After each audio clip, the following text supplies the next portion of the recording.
There are certain symbols in astrology that I think are particularly helpful right now for helping us cross this threshold from one way of being human to another way of being human, where we are more tapped in collectively.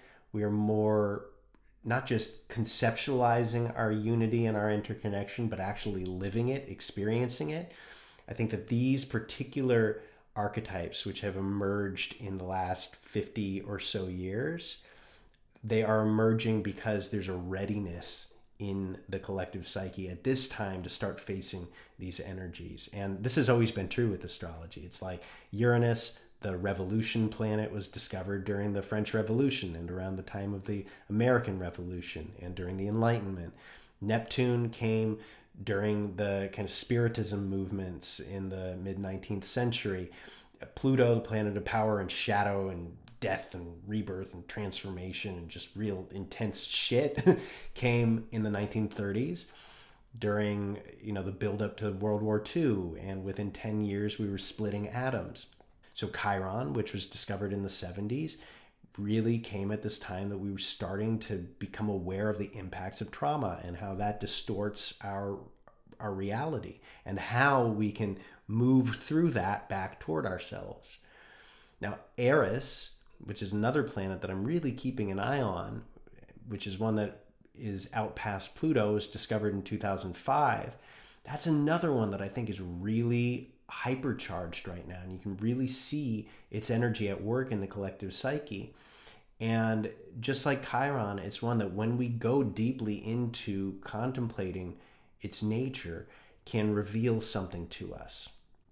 And I think that what gets revealed here is that on our way to being a more interconnected, more unified, holistic species, we have to reckon with that fundamental vibration of division within us.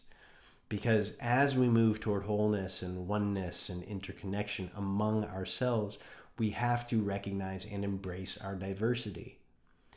You see, the old way of thinking about unity is this kind of abstract unity where we go, oh, just forget about all the differences. All religions are saying the same thing, or forget about your race, forget about your gender, forget about all of that because we're all one. It's true, but it's also not true if you're coming at it in this kind of glib, premature sort of a way. Because when you're coming at it in a glib, premature sort of a way, it means you haven't reckoned deeply enough with what's really going on. Eris is an energy that says, you got to reckon with that. If you don't, she gets mad and she comes and she fucks shit up, which is what happens in the myth of Eris. She's the one who started the Trojan War, and basically what happened there is, in the myth, the gods threw this big banquet and invited everybody. It was like a big who's who of the immortals and even some distinguished mortals. And they didn't invite Eris because she's a pain in the ass. She causes problems. Just like that family member who everybody's like, we're not going to invite her. Well, guess what happens? If you just operate that way, nothing ever gets solved and the problem festers and it blows back on you. And this is just what happens in the myth. She comes, she throws a golden apple with the words "to the fairest" inscribed on it. The three great goddesses, Hera, queen of the goddesses, Athena, goddess of wisdom, Aphrodite, goddess of love, vie for it. Zeus assigns the mortal Paris to break the tie. Paris, of course, thinking with his dick, goes with Aphrodite because Aphrodite promises him Helen, the most beautiful woman of all. He goes and steals Helen, and voila, the Trojan War has begun. So this is what happens when we deny that aspect of ourselves. It blows back on us hard, and then we have to face the consequences. So you see this at work today in this kind of emergence, this upwelling of everything that has been repressed and controlled and denied, and particularly the feminine, right? And the anger and the rage of all of that just coming up and up and up and up. This is not something that has to remain in this state forever. it's a passing thing, but it's a thing that must move. If it doesn't move and we don't see it and we don't change our relationship to it, then nothing ever changes and we stay locked in the cycle forever. And that's the one thing about transposing your reality to a whole other vibratory level, is that you have to break out of that cycle. So this is what Eris is asking of us. Now today, as I'm making this video, Jupiter and Venus are conjunct and they are square Eris. And it's exact. And also Chiron is in there. So we're really looking at healing these roots of division within ourselves. But the Jupiter-Venus dimension also hones us in on dimensions of love, dimensions of abundance, like I talked about in my last video. And at the root of all of it, self-worth.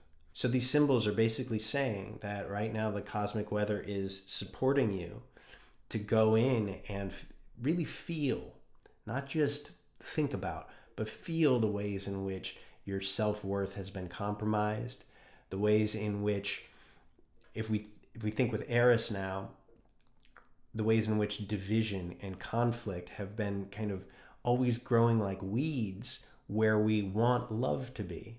And who hasn't experienced that? I mean, it's something that is just so fundamental in human relationships.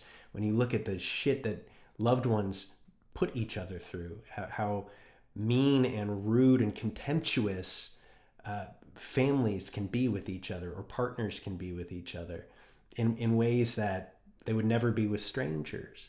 It's this is the kind of thing that we're being asked to look at right now. But the real question that we want to ask with Eris, the real thing that we want to look at is to honor the sense of our difference and to know that there is this force that wants to keep things different. And that if we ignore that essential difference-making quotient in reality, then it actually gets worse. It comes harder. It comes with more friction, with more hard divisiveness.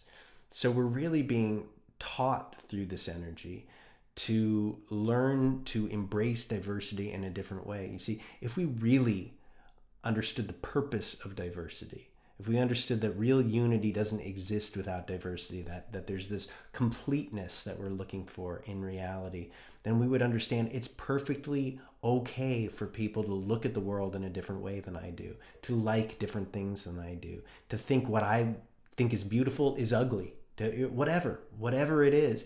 There's a reason for it. It's valuable. And if we base our self-worth on our own sense of my way is better, right? Now bringing Venus into it, and also our vision of reality, Jupiter, what I find meaningful, when we put all of this in there, and this is where our sense of self-worth comes from, then we double down on it and conflict just breeds and breeds and overbreeds. It's also an invitation to look at the ways in which we have festered in resentment and become vengeful because aspects of ourselves have been denied. And this is, again, something that you can see everywhere you look. The whole message here isn't one of just forget about all of it. And it isn't one of just bury your face in it and really get yourself worked up about it. It's let it bring you through. It's always taking you to something that you don't see from the side of it that you're currently on. This is the way the shadow works. When you follow it through, it opens a door into something that was closed previously. And when you step through that door, suddenly more is revealed. It's not necessarily the end. There is no end, but you have entered into a bigger reality. So that's all I'm going to say for today. And if you want to join the weekly meditation group that I do on Thursday evenings, Pacific time, or book a one-on-one session, you can find me at theinnerfountain.com. Talk to you later.